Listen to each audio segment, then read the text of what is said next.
Bonjour à tous, je suis ravie d'être ici. Merci Jean-Baptiste, merci Lola pour votre invitation et votre accueil. C'est une petite conférence qui est un prolongement ou un élargissement de l'article que j'ai écrit pour la publication et qui parle de la question de la pièce et de la question des standards. Alors je vais peut-être faire une petite introduction sur la question de l'habitat, mais aussi sur les sources, quelque part, à partir desquelles je travaille, et les questions que je me pose sur la question de l'habitat. Je vous présenterai ensuite 3 projets qui illustrent cette question de la pièce des assignés, pièce blanche, dirait Jean-Baptiste. Et je terminerai par une ouverture, c'est pas vraiment une conclusion, mais d'autres questions que cette prise de position m'ouvre. Alors,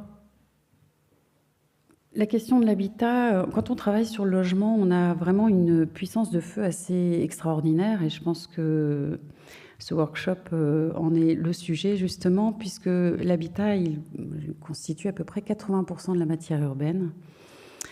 Et changer le logement, en fait, c'est changer la ville, c'est changer les modes de vie, c'est changer la société. On a au moins aujourd'hui 3 grandes raisons de le faire. La première, c'est une raison sociale, puisque aujourd'hui nous sommes face à un changement sociétal qui est engagé depuis de longues années, depuis au moins 50 ans, puisque la société s'atomise en quelque sorte. Vous voyez le déroulement, on s'éloigne petit à petit de la composition familiale nucléaire pour aller vers des très petites unités qui sont changeantes, qui sont évolutives. On ne parlera plus d'unité familiale, mais plutôt du foyer, tout simplement.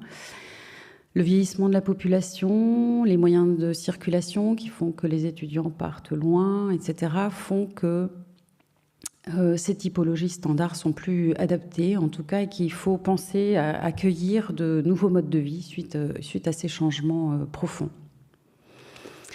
La seconde raison, c'est l'espace, puisqu'autrefois, les fonctions qui étaient dévolues à la ville et les fonctions qui étaient dévolues au logement étaient strictement et clairement séparées, et qu'aujourd'hui, les outils numériques, mais aussi l'expérience du confinement, ont littéralement changé.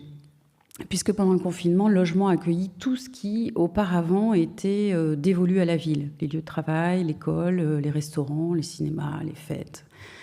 Voilà, bon, depuis, les choses se sont un peu rétablies, mais tout de même, le télétravail et le loisir à la maison sont maintenant une pratique courante, par exemple. Donc, finalement, aujourd'hui, je pense qu'on peut penser le logement comme on penserait une petite ville. Et enfin, la troisième raison, évidemment, elle est environnementale, puisque nous devons concevoir des logements extrêmement économes en matière et en énergie pour préserver la planète. Et le logement, en fait, il a une très grande part de responsabilité, puisqu'il représente plus de ces 40% des émissions de CO2, 28% pour la construction et 12% pour l'exploitation.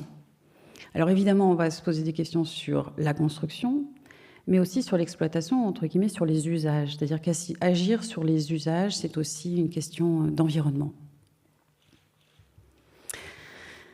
Ce schéma, vous le connaissez bien. En fait, l'ère post-capitaliste, elle a totalement fossilisé des logements standardisés, et il les a rendus plus performants d'un point de vue économique, d'un point de vue constructif, d'un point de vue thermique. Et il a malheureusement appauvri cette qualité de logement de manière vraiment considérable. Et aujourd'hui, les logements sont finalement inadaptés aux nouveaux modes de vie, souvent mono-orientés. Les cuisines sont en second jour, les espaces peu adaptés à la vie contemporaine, etc. Et c'est vrai que la société change, mais finalement, ça c'est le programme qu'on reçoit en début de concours quand on est architecte. Eh bien, les programmes, ils ne changent pas, ils sont toujours fabriqués sur le standard de la famille nucléaire et non sur un foyer contemporain. Et chaque pièce de ce programme, avec ses normes, etc., est rendue la plus petite possible pour respecter les contraintes des normes, des règles et des habitudes, en étant le plus économe possible. Et concrètement, ça c'est un programme standard, la conversion d'un programme pour 100 personnes, à peu près 30 logements, on va dire 30 type 3, où on voit en fait que les projets, avant même d'y avoir travaillé, avant même de les concevoir, ils sont déjà inadaptés en fait à la société.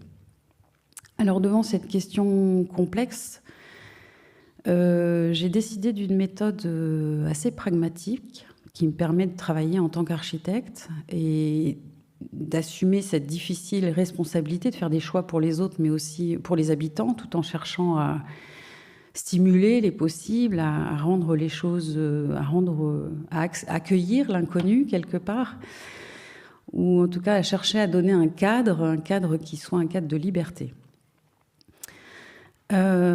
Et cette stratégie, c'est de travailler sur des pièces qui sont des pièces de taille identique et qui sont disposées en grille.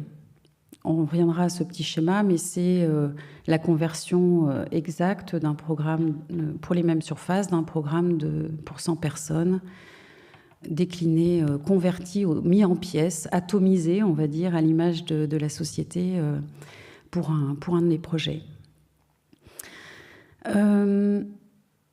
Cette stratégie, elle est arrivée pour des raisons purement de discipline, de travail d'architecte, à casser des crayons sur les projets, mais aussi, je ne peux pas faire cette conférence sans passer par là, mais par des inspirations qui me viennent d'écrivains, d'artistes. Et ici, je voudrais vous parler parmi tant d'autres, mais en particulier de Georges Perec, ou plutôt plus largement du mouvement Oulipo, mais aujourd'hui je vais prendre Georges Perec pour en parler. Vous le connaissez, il a écrit de nombreuses pièces de théâtre, de romans, d'essais, de poèmes, etc., de proèmes. Et ce qui est intéressant chez lui, c'est qu'il prend pour postulat la contrainte et le jeu. Autrement dit, la contrainte comme nous, avec les normes, les standards, etc., et le jeu pour ouvrir des possibles dans sa propre discipline. C'est-à-dire qu'il va travailler à partir de la question de la littérature, à partir des questions de l'écriture, donc, pour réinventer à l'infini son acte d'écrire. Donc cela à travers une série de protocoles, et évidemment vous connaissez tous ce roman culte, La vie mode d'emploi, qui décline en 99 chapitres ou des petits romans où il met en scène des vies, des manies, des caractères de locataires d'un même immeuble parisien qui est un immeuble haussmannien, ce qui est assez intéressant aussi puisque l'immeuble haussmannien est composé de pièces de taille identique, donc pas de la même manière que celle dont je vais vous parler, mais voilà, il passe de cave en comble pour nous décrire la manière dont chacune de ces pièces est habitée par ses habitants. Et donc on découvre l'extrême diversité d'interprétation des habitants de l'espace qui leur est donné, dont ils héritent, celui de l'espace haussmannien. Donc c'est une espèce de coupe sur l'immeuble. Et je vous montre une référence, j'avais fait un dessin dans le cadre d'un colloque sur la Villa Bézaud de Le Corbusier. On avait carte blanche pour produire un document sur la maison. Et on avait découvert donc, les plans, c'est une maison dessinée par Jeanneret et Corbu. Et on avait non seulement les plans, mais aussi ce que je fais par ailleurs sur les projets, mais des descriptions de souvenirs de la famille qui avait habité cette maison. Et on a produit, donc vous voyez tout autour du plan, donc toutes les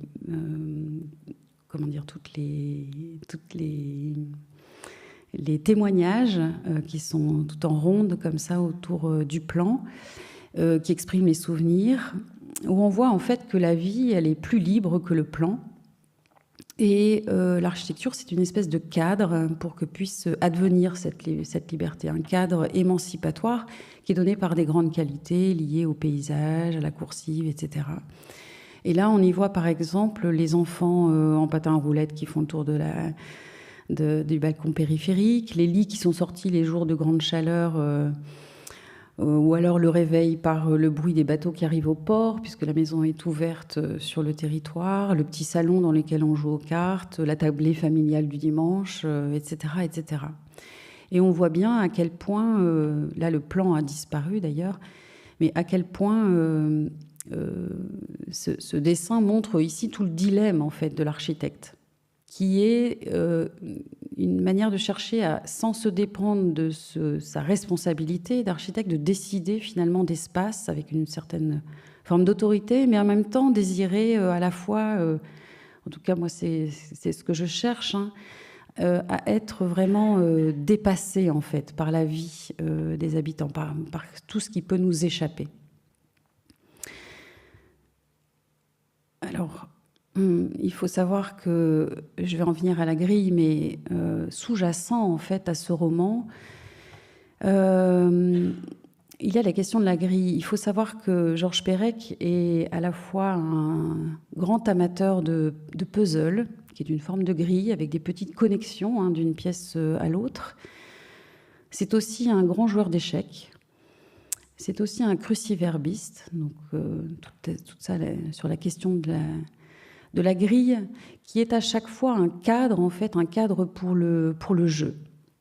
Puisqu'à partir de cette grille, on peut constituer une multitude de mots croisés, et c'est tout son travail de cruciverbiste. Et donc, derrière ce roman, en fait, il y a, alors ça c'est un petit schéma qui est dans ses carnets de croquis, qui est le sommaire, enfin le travail sur le sommaire de ce roman à 99 chapitres.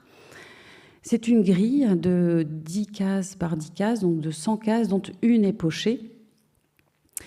Ce qui nous fait penser, le poché d'ailleurs c'est la cave, puisque personne n'y vit, qui nous fait penser aux mots croisés. Donc on voit aussi tous les liens qui peut tisser entre tous ces travaux. Et donc c'est une coupe schématisée. Vous voyez ici la circulation verticale, un peu la plus grande pièce, on va dire. Et c'est pour lui une manière d'organiser ce grand roman. Et ce qui est assez beau et que j'ai découvert à travers cette recherche sur ce roman, c'est que j'ai découvert aussi que la manière dont les chapitres s'enchaînent les uns aux autres est liée au déplacement de la pièce du cavalier dans le jeu d'échecs. Et Perec parle de la polygraphie du cavalier, c'est-à-dire que de pièce en pièce, il passe d'une pièce à une autre avec une trajectoire qui est toujours un en avant, deux sur le côté, ou deux en avant, un sur le côté.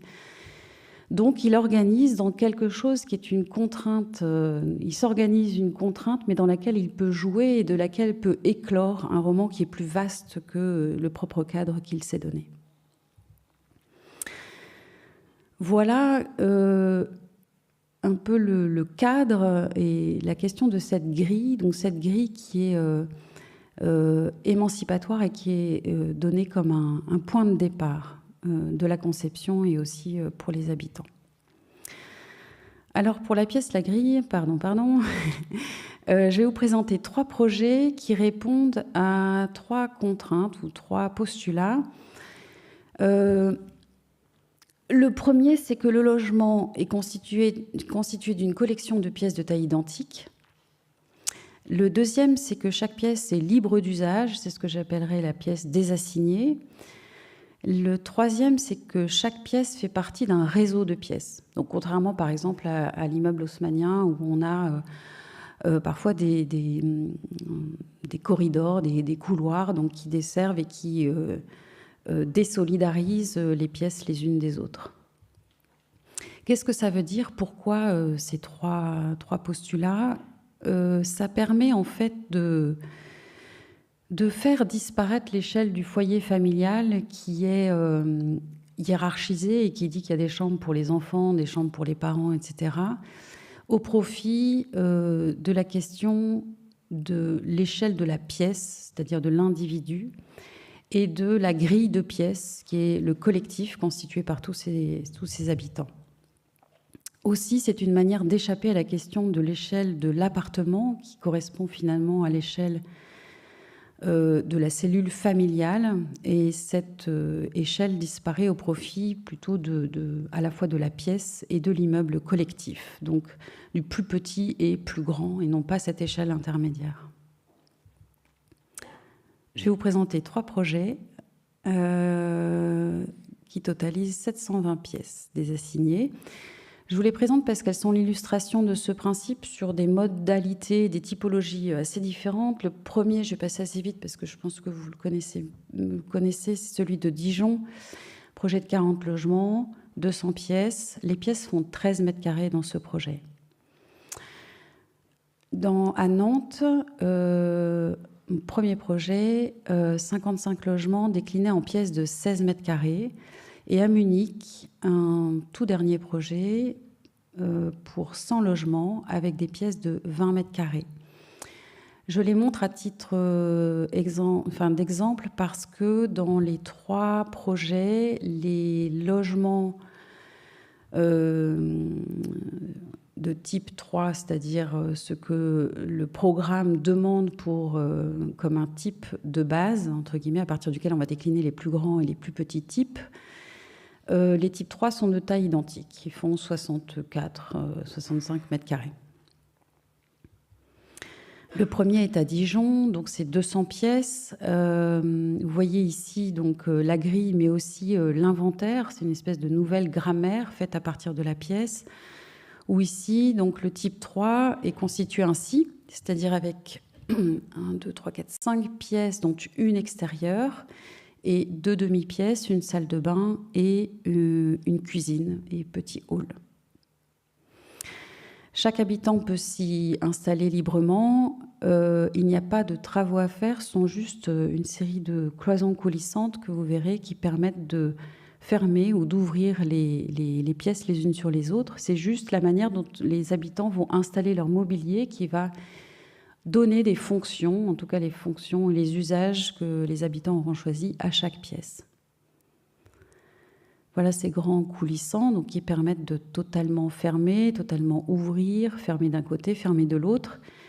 Ça de manière un peu pérenne, ou alors de pouvoir à certains moments être totalement ouvert ou totalement fermé. Ça, c'est un petit dessin qu'on avait montré à notre client pour lui montrer que ce même type, même avec une famille conventionnelle, c'est-à-dire un couple et un enfant, donc 3 personnes qui habitent ce type 3, suivant la place qu'il choisissait pour les chambres, il pouvait déjà créer 3 types de séjours, de pièces communes dans le logement. À gauche, vous voyez donc les 2 chambres qui sont sur le côté droit, donc qui sont séparées et alignées, qui permettent une configuration traversante du séjour. À gauche, vous voyez que c'est une configuration dans laquelle les habitants ont choisi de mettre les chambres en diagonale, ce qui permet de libérer 2 pièces et la loggia de manière traversante. C'est une manière assez simple de créer la plus grande dimension possible dans le logement, c'est-à-dire la diagonale. Et puis enfin, une plus conventionnelle qui serait de dire, voilà, on met les chambres d'un côté et on organise séjour, coin repas et loggia de manière plus compacte. Ce que ça signifie aussi, c'est que je vous ai montré ça pour une famille, c'était pour montrer déjà dans une configuration de foyer conventionnel que le logement était expérimental ou innovant, mais correspondait à tout type de famille, y compris les plus conventionnelles. Mais on a montré aussi comment certains types par lesquels on entrait par la loggia pouvaient avoir 2 portes d'entrée, une sur la pièce latérale en haut à droite dans le plan et une autre qui va sur la pièce centrale. Ce qui permet, ce que vous voyez sur le plan de droite, par exemple, de travailler à domicile. Je ne sais pas, je monte ma petite agence, je suis jeune architecte. Voilà, le client peut entrer directement dans cette pièce et je peux aussi avoir une entrée vers le logement séparée. Et puis le soir, en réouvrant la porte coulissante, je peux profiter, je mutualise cette surface en profitant de cette pièce accessible séparément, y compris le soir, quand je ne travaille pas. mais aussi des co-living et des coworking, puisque dans la collection de pièces, ce que ça signifie, c'est que c'est pas forcément un couple et un enfant, ça peut être 3 personnes indépendantes en co-living ou en coworking, puisque chaque pièce de 13 mètres carrés permet d'accueillir dans toutes les pièces un grand lit. Je ne l'ai pas dit, mais toutes les pièces sont accessibles aux personnes à mobilité réduite de fait. Mais aussi un lit et un bureau, par exemple. Donc les pièces sont vastes. 13 mètres carrés, c'est assez intéressant parce que c'est un peu une taille intermédiaire entre la taille, la dimension conventionnelle d'une chambre et celle d'un séjour. Donc on sait à la fois, toutes les pièces sont des petits salons. Le grand séjour pouvant être 2 de ces pièces mises en série, mise en série, c'est ce que vous voyez ici. Donc les séjours sont des pièces mises ensemble en ouvrant la porte coulissante. Séjour qui fait donc 36 mètres carrés, sans compter sa cuisine, donc qui est extrêmement vaste. Un système assez compact. Donc vous voyez ici depuis la loggia la cuisine. Vous avez vu les 2 petites pièces. La cuisine est systématiquement adressée à la loggia de telle manière à ce qu'elle puisse y avoir ventilation, éclairage naturel, mais aussi une fenêtre passe-plat qui permet de dîner sur la loggia et de cuisiner à l'intérieur. Vous voyez la porte vers la pièce centrale et au fond la pièce en diagonale, et puis la pièce latérale qui peut être la deuxième entrée vers un petit bureau, par exemple, ou une pièce indépendante, peut-être pour l'adolescent, voilà, qui a besoin d'un peu d'indépendance. Toutes ces pièces sont disposées dans une grande structure de poteaux dalles, donc cette grande grille. Le projet peut sembler répétitif à ce stade de mon explication, mais chaque pièce a une ouverture distincte qui permet à chacune des pièces d'avoir des atmosphères et des usages variés. Côté jardin, c'est une fenêtre banc et elle est entourée, on va dire, de grands rangements de telle manière à ce que chacune des pièces puisse aussi être une chambre. Côté rue, on se tient debout, on est plus urbain, entre guillemets, et dans ces fenêtres, les ouvertures se font à l'intérieur de l'épaisseur du meuble, non pas côté pièce, ce qui permet de dégager des cloisons contre lesquelles on va pouvoir apposer le mobilier. Donc ça signifie aussi qu'il y a des propositions et d'autres propositions d'une pièce à l'autre. Et enfin, ici, le rideau est disposé côté intérieur de cet espace intérieur à la pièce, telle manière à ce que le mini-espace qui fait 1 mètre carré là, puisse être un lieu où on sort de cette pièce et on va dans la ville comme ça de manière individuelle. Donc c'est un rapport très franc en fait avec la ville. Voilà, je vais sortir petit à petit. Donc vous voyez ici à gauche la loggia. Donc c'est un immeuble à gradins. Ce que ça signifie, c'est que les espaces extérieurs sont soit des loggias, vous voyez les parties plus sombres à l'ombre, les loggias, soit des terrasses sur le toit. Voilà le gradin. Donc de ce côté-ci, on a 120 pièces, 120 fenêtres, pardon. De l'autre côté, 120 fenêtres, donc les plus verticales, côté ville. Et vous voyez aussi à gauche de l'image une grande loggia, qui est une loggia double hauteur, double largeur, donc qui a vocation à accueillir les activités collectives de l'immeuble. Et c'est contre cette loggia, il y a une grande salle commune qui accueille une cuisine et une salle de sport, etc., en double hauteur, qui est un espace partagé et qui est disposé à cet endroit-là. C'est un sujet de discussion avec les habitants parce qu'il y a un arbre extraordinaire et que c'est une manière de le mettre en partage avec l'ensemble des habitants de l'immeuble, y compris ceux qui n'habitent pas de ce côté-ci. Donc de faire en sorte que les situations privilégiées puissent être partagées par tous.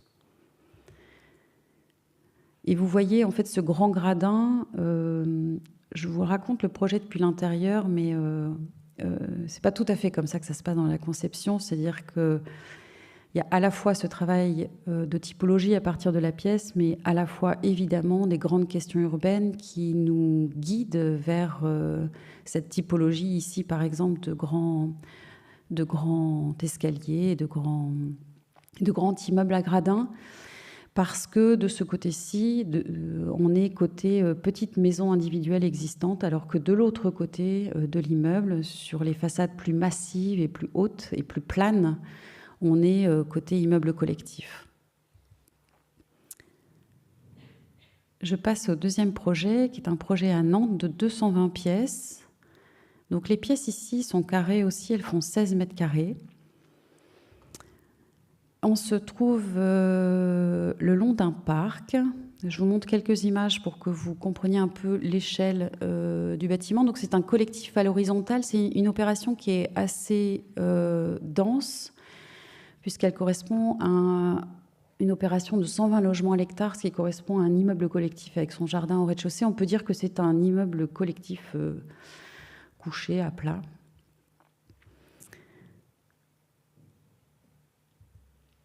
Voilà, donc ce sont 10 petits bâtiments parallèles qui enserrent par paire des séries de petits jardins individuels. C'est une opération qui a vocation à rivaliser avec les qualités de la maison individuelle pour faire en sorte que les habitants de cette opération de logement social puissent habiter dans le centre-ville ici à Nantes. Voilà, donc ici vous voyez l'opération de 55 logements.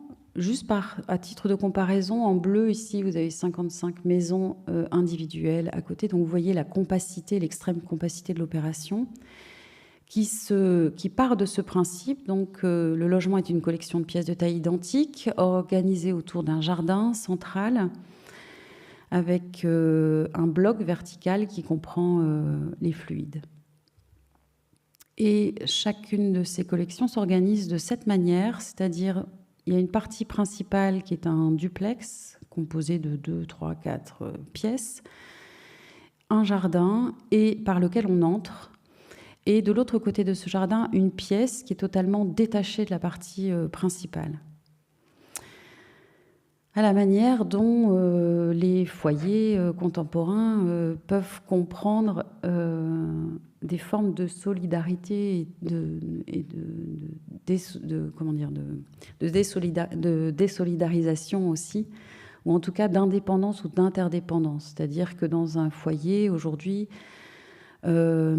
s'il a évolué depuis les années 60-70, c'est parce que justement, les jeunes adultes continuent et les étudiants, les adolescents ont une certaine forme d'indépendance possible. En tout cas, c'est un désir de leur part. Les personnes âgées aussi peuvent retourner dans leur famille, on peut travailler chez soi, donc au sein même de chez soi, on peut avoir envie d'une espèce ailleurs chez soi. Donc, toutes ces petites typologies sont encastrées tête bêche les unes dans les autres pour former donc ces deux petits bâtiments qui enserrent ces jardins privatifs. Jardins privatifs qui ont pour règle de ne jamais être surplombés par la fenêtre d'un voisin, parce que les conditions du collectif s'appuient aussi et surtout sur l'idée que l'intimité doit être préservée, sinon ça ne fonctionne pas. C'est un préalable à la vie collective. Donc ici, vous avez à gauche le plan de rez-de-chaussée, à droite le plan de l'étage. Je ne l'ai pas tourné pour des raisons pour pas que ça vous tourne la tête dans tous les sens.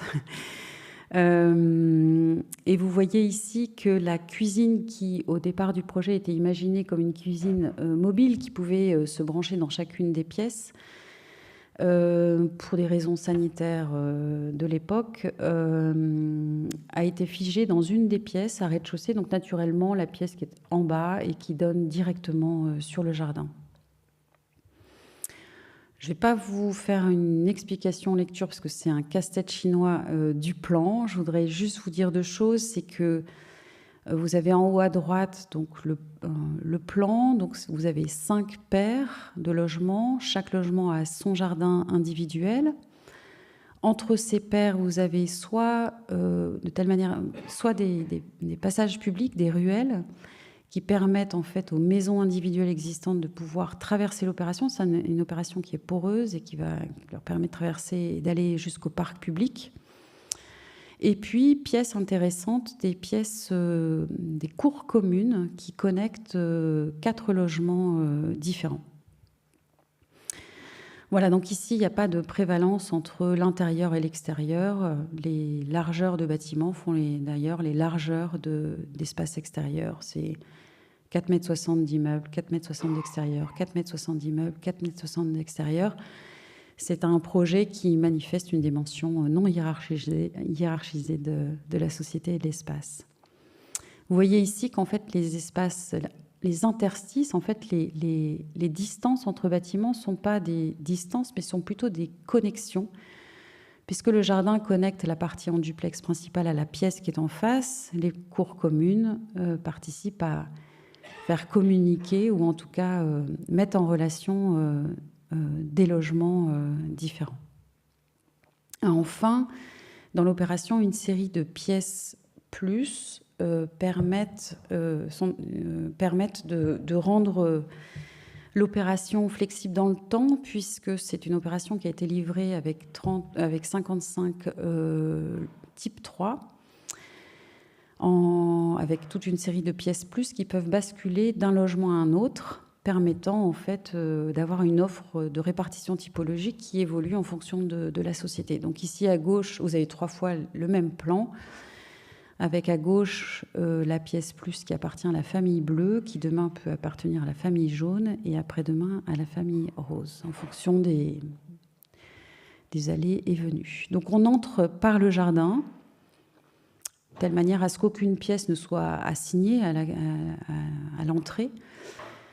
Et puis ici, vous voyez, donc, je suis désolée, ce sont des photos de chantier, mais ici, vous voyez la pièce du bas et la connexion vers l'espace, la cour commune.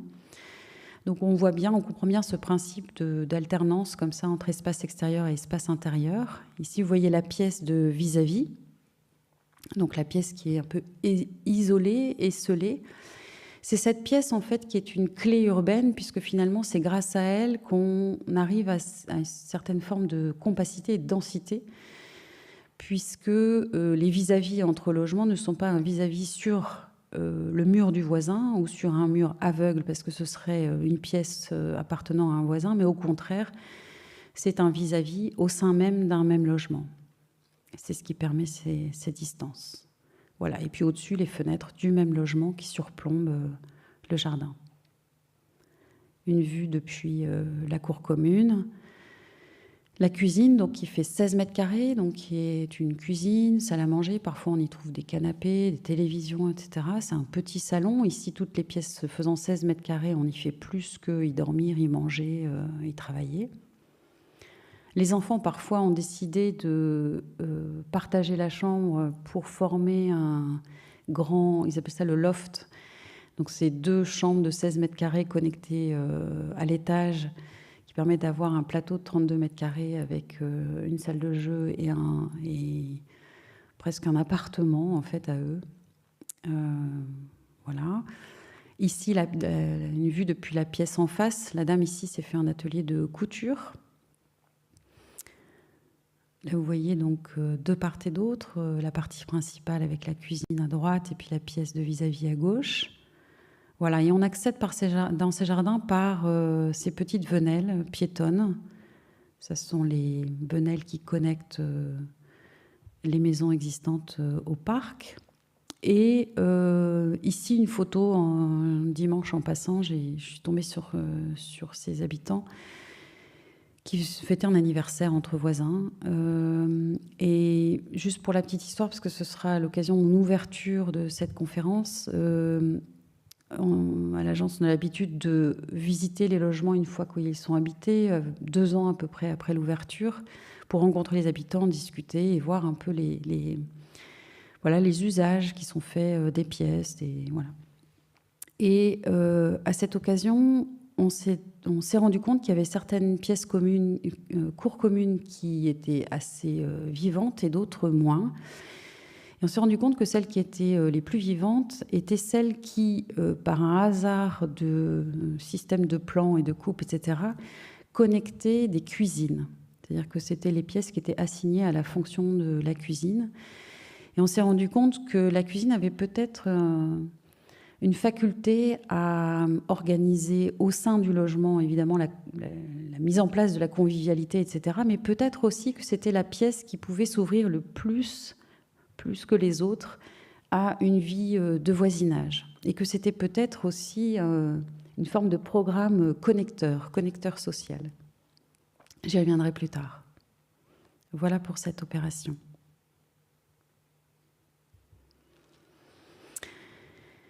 Je passe à un projet de 100 logements. C'est une coopérative, un concours pour une coopérative à Munich, que malheureusement on est arrivé deuxième, donc on ne l'a pas gagné, mais je vous la présente quand même. C'était assez intéressant parce qu'il y avait un programme assez touffu, mais une petite phrase a attiré mon attention dans ce programme. Une petite phrase qui disait c'est un immeuble pour 300 habitants organisé en 100 foyers changeants. Et c'est devenu un peu notre baseline, voilà, en se disant, ben voilà, c'est 300 habitants, 100 logements, c'est changeant. Et puis en même temps, on avait eu déjà l'expérience de plusieurs projets à pièces de taille identique. Et on en avait un peu marre des petites pièces, pour tout vous dire, des 13, des 16 mètres carrés. Et on avait envie de travailler avec une collection de pièces de taille plus grande.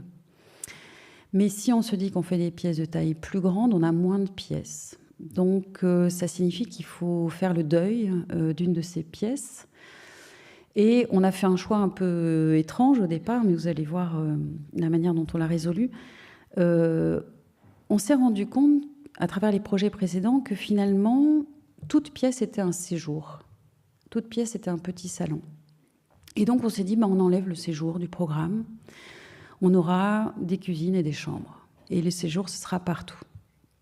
Donc ce projet spécule sur cette idée à partir de pièces confortables de 20 mètres carrés. Et pour ce projet, comme ce sont des foyers changeants, on a organisé une espèce de pyramide des typologies, donc qui correspondait au programme du plus petit type. Ils ne disent pas type 1, type 2, type 3, mais ça revient à peu près au même. Et puis, un système qui organise une espèce d'arbre généalogique des typologies de telle manière à ce que une même et unique typologie puisse grandir en nombre de pièces et se rapetisser, etc. Alors, vous allez le voir... pardon, je vais peut-être passer celle-là avant, ce sera plus simple. Ah, on ne voit pas le... Bon, c'est pas grave. Donc c'est un projet qui est à Munich sur la reconversion d'un site militaire. Donc les parcelles sont assez grandes, les typologies sont des immeubles à cour et on a en charge la moitié d'un immeuble à cour. Je ne sais pas vous expliquer pourquoi ils n'ont pas coupé franchement en deux, mais voilà, c'était la partie qui était à notre disposition. Et donc on a organisé ces 300 pièces avec deux types de pièces. Donc les pièces vertes sont des pièces qui accueillent la cuisine, qui sont des pièces conviviales, les séjours conviviaux, on va dire. Et les roses qui sont les pièces intimes, les séjours intimes qui accueillent donc les couchages. Il faut dire que c'était un projet pour une coopérative, donc il y avait aussi une dimension de rencontre, de partage, de solidarité, etc., qui fait qu'on a cherché, côté Cœur d'Îlot, à stimuler une vie collective. Donc c'est pourquoi on a toutes ces pièces collectives côté Cœur d'Îlot, vous allez le comprendre ensuite.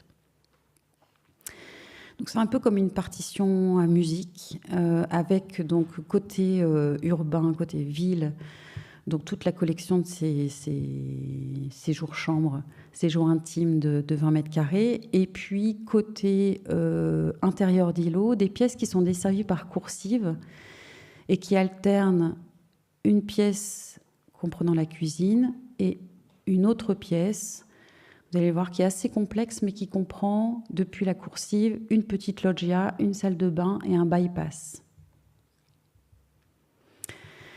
Voilà, donc vous voyez ici, je ne sais pas si mon marqueur fonctionne, non. En bleu, ici, vous avez un bypass qui est un petit couloir que l'on peut couper à différents endroits et qui permet de connecter ou déconnecter des pièces voisines En dessous, en gris, vous avez une petite salle de bain et un sanitaire. Et encore en dessous, c'est un espace extérieur qui est aussi l'entrée du logement, en fait. C'est-à-dire que depuis la coursive, on rentre par cette loggia, puis dans la cuisine. Donc ces bypass, en fait, ils permettent, vous voyez ici, c'est le même plan, mais dans 2 temporalités différentes, comment une répartition typologique originale peut évoluer à terme. Alors là, c'est un peu l'instrument de cette typologie. Donc c'est un logement, le plus grand possible pour que je puisse vous montrer un peu toutes les pièces. Donc c'est un principe de desserte par coursive sur lequel toutes les cuisines donnent. Pourquoi ? Parce qu'on a vu par ailleurs que la cuisine, c'est un peu une forme de condensateur social, ou en tout cas, elle a la capacité à rendre possible les relations de voisinage. La cuisine, c'est la seule pièce où on n'a pas besoin de rideaux, etc. On s'y tient debout, on fabrique, ou en tout cas, c'est une pièce où culturellement, c'est la convivialité qui a lieu. Donc, c'est un peu une pièce, c'est un peu le berceau de la convivialité. Et nous, ça nous intéressait comme outil pour fabriquer donc, cette ambiance collective de la coopérative. Et ici, cette cuisine, vous le voyez, c'est un meuble bar qui est accessible et utilisable depuis l'intérieur et depuis l'extérieur du logement, c'est-à-dire depuis la pièce et depuis la coursive. C'est une espèce de cuisine biface, réversible. De telle manière à ce qu'on puisse cuisiner chez soi, pour chez soi, mais aussi qu'on puisse cuisiner entre voisins. Donc, côté intérieur d'îlot, côté coursive, ce sont exclusivement des cuisines. Ça, c'est important aussi, c'est-à-dire qu'il n'y a pas de chambre qui pâtirait d'un inconfort lié à du bruit, de l'animation, etc. Donc, ce sont 100 cuisines. C'est les 100 cuisines des 100 foyers qui articulent donc, cette coopérative et donc qui sont poreuses à la vie de voisinage. Vous voyez avant la petite cuisine qui est en carreaux blanc et vert, l'espace extérieur, qui est un espace climatiquement intermédiaire, et qui est aussi le hall d'accès.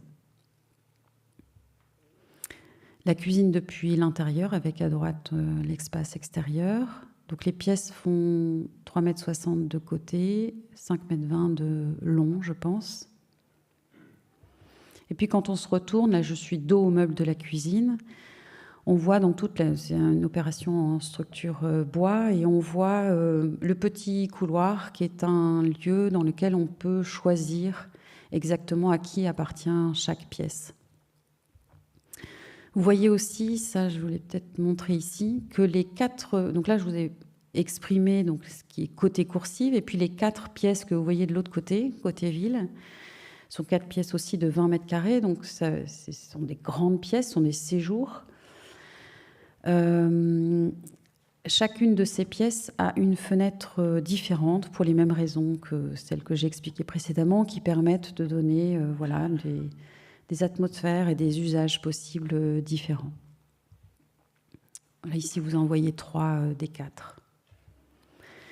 Alors ces fenêtres, la décision elle est toute simple, hein. Chacune a une surface de vitrage identique, pour des raisons d'éclairement évidemment.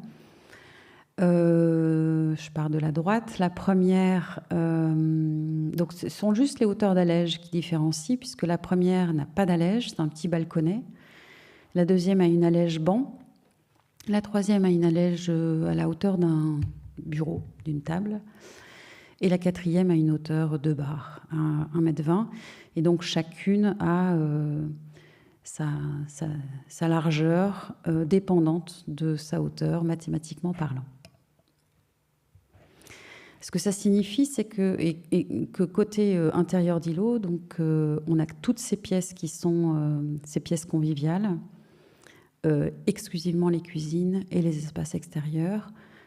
Donc une espèce de façade très répétitive et qui met en place cette question du commun, Tandis que de l'autre côté, côté ville, au contraire, c'est une façade qui met au jour la grande diversité, le côté chamarré finalement de ces 300 habitants, 100 foyers. On peut dire l'expression des 100 foyers côté cœur d'îlot et des 300 habitants côté ville.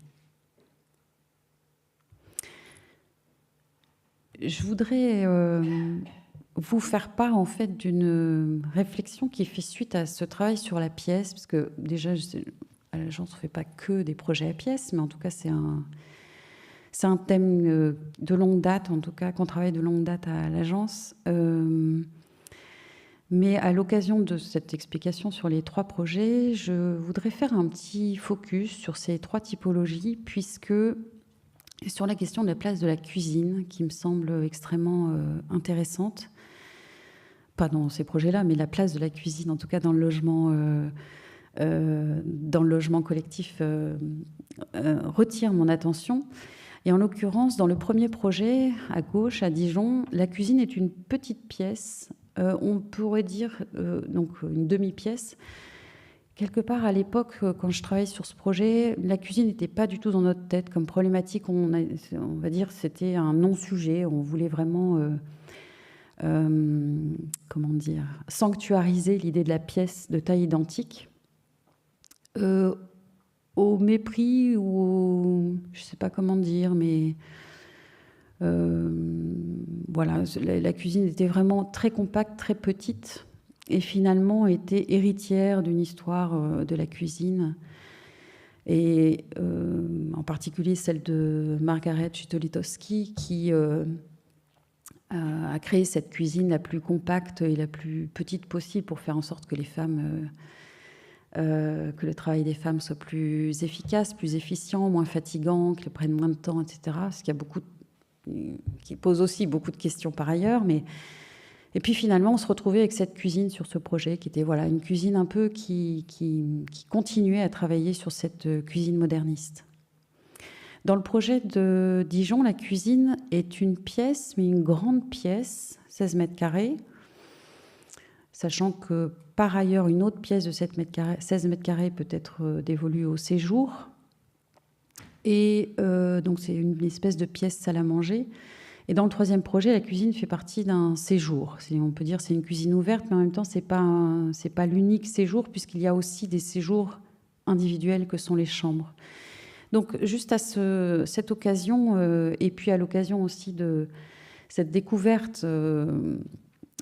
par surprise d'une cour partagée qui était stimulée par la place des 4 cuisines qui entouraient cette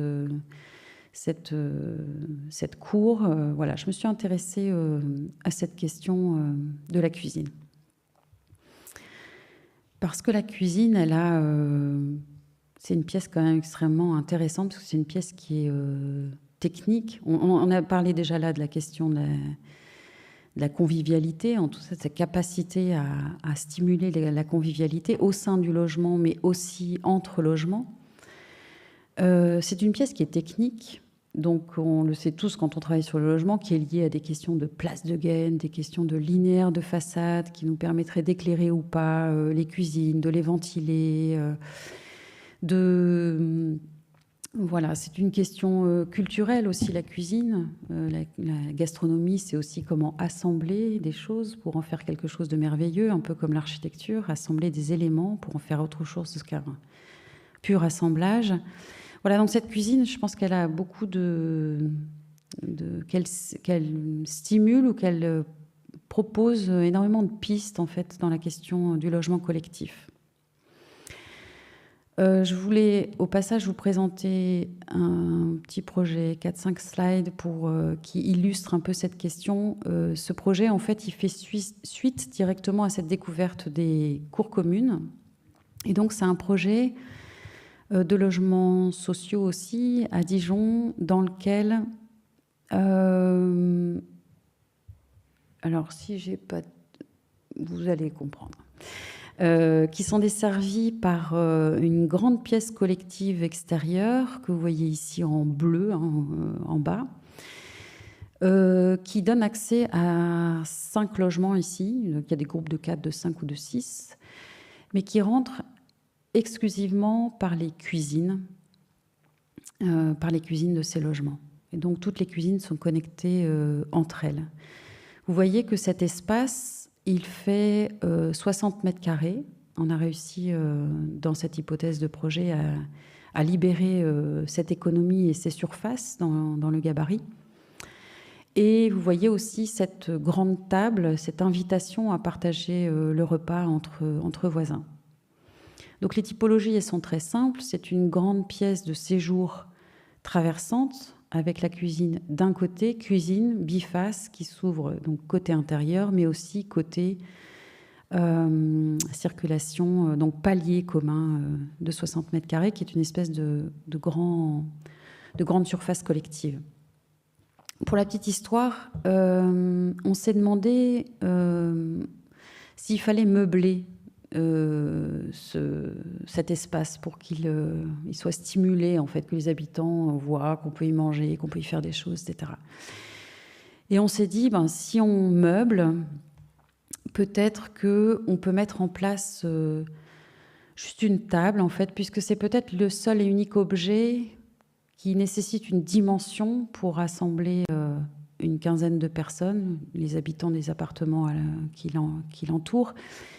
C'est l'unique pièce qu'on ne peut pas passer par la porte. On peut sortir des chaises de chez soi et les mettre là, on peut sortir de la vaisselle, on peut sortir des fleurs, on peut sortir des jouets, on peut sortir son cahier pour travailler, son ordinateur, etc. Mais la table collective, on pourrait la disposer dès le départ.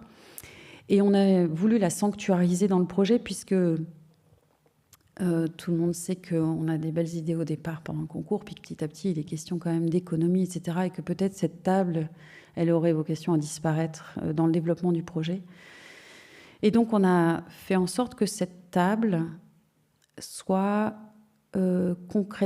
porte concrètement cet espace collectif. C'est-à-dire que c'est une table poutre et qu'elle permet, donc c'est ce que vous voyez ici, qu'elle permet de donner à cette pièce collective extérieure une dimension collective, c'est-à-dire que cette table fait 2 trames, et cette table nous permet d'ôter le porteur intermédiaire et fait poutre en fait d'une trame à une autre, plus lointaine, pour faire en sorte que cette dimension collective puisse s'incarner structurellement et aussi en termes d'image depuis l'espace extérieur, en termes de façade, puisque c'est ici non pas la petite trame qui s'exprimera en façade, mais une double trame au niveau de cette table. Donc c'est une manière aussi Voilà, la table, c'est peut-être autant que la cuisine, un commencement pour faire ensemble.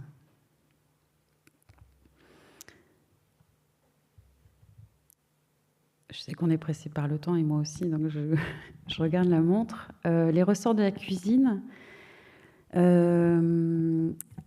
cette question, elle m'a invitée à développer cette place de la cuisine, ou en tout cas l'histoire de la cuisine, au sein de mon laboratoire de recherche à l'EPFL, à Lausanne. Et avec les étudiants, on a étudié à ce jour, je crois, une centaine de cuisines venus d'horizons géographiques et historiques extrêmement différents, qu'on a pioché un peu par intérêt au départ, et puis on se rend compte que finalement il y a des familles et des filiations, des questions qui réunissent des projets ou des architectures qui sont issues d'époques et d'endroits et de régions vraiment très différentes. Je vous en montre juste quelques-unes. Ici, vous avez une habitation traditionnelle du XVIIIe siècle du sud du Sénégal, un impluvium, où en fait l'habitat s'organise en couronnes, donc en cercles, en couronnes successives, avec la récolte des eaux et un bassin central, donc au centre.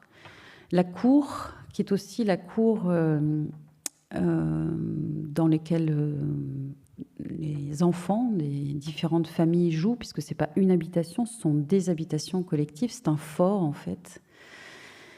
Et puis, autour de cette cour, la première rangée, ce sont les cuisines, Deuxième rangée, les pièces plus calmes et les stockages des vivres qui sont en relation directe avec l'extérieur, qui est la campagne et l'agriculture. Donc c'est une manière aussi d'avoir un logement qui est situé entre la vie domestique et la vie agricole. Donc ces cuisines, en fait, elles permettent à la fois dans ce centre de se partager l'eau, mais aussi d'avoir une covisibilité entre parents des enfants.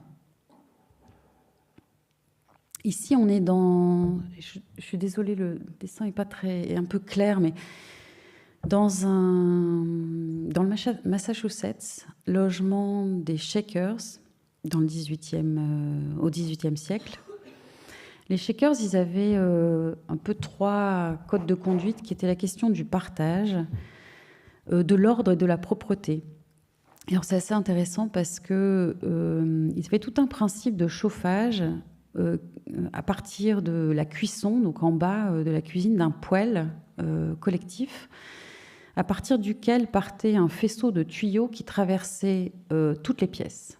Donc ça, c'est assez intéressant parce que part du foyer en bas, et puis il va au plafond, et puis il passe d'une pièce à l'autre, etc. C'est-à-dire que dans quelques pièces où l'on se trouve, on est physiquement connecté aux autres par cette espèce de fil d'Ariane, qui est aussi un fil qui sert de chauffage des pièces. Et puis au dernier niveau, sous les toits, avant qu'elle n'échappe en cheminée, cette chaleur est récupérée pour faire chauffer les fers à repasser.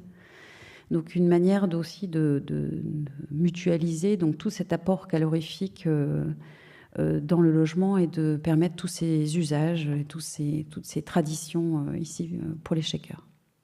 Donc la cuisine, c'est aussi une question évidemment d'énergie, et elle a toute place dans les recherches futures d'économie d'énergie qu'on a à faire. Je vous ai parlé de l'histoire de la cuisine et l'histoire des femmes. La cuisine est-elle une pièce émancipatoire ou pas? C'est une grande question. On connaît tous la cuisine de Margaret Witolitowski, mais ici je vous montre celle dessinée donc en Suède par Sidney White, qui est une cuisine assez intéressante puisqu'elle se trouve connectée. Donc elle est compacte, ça sert à ce que voilà, la femme ait les choses sous la main, travaille de manière pratique, rapide, etc.